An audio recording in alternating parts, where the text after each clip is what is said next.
So,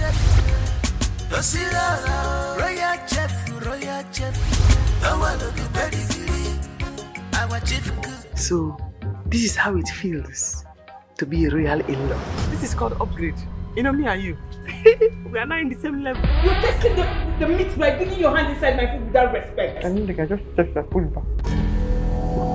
Why are you people kneeling down? Because we didn't wash the plate from last night, she said we should kneel down. Take the leg. Your eyes cannot swallow me. And if you talk to me anyhow, I scatter your face just now. This bone straight girl, did she report me to you? Because you know, if we want to start to report each other now, the palace will be on fire. I want you to be my woman and I'll be your man. Are those words meant for me? Don't mind my age. I've got so much to offer. Man! Your mother cooked. It's about the plantain porridge.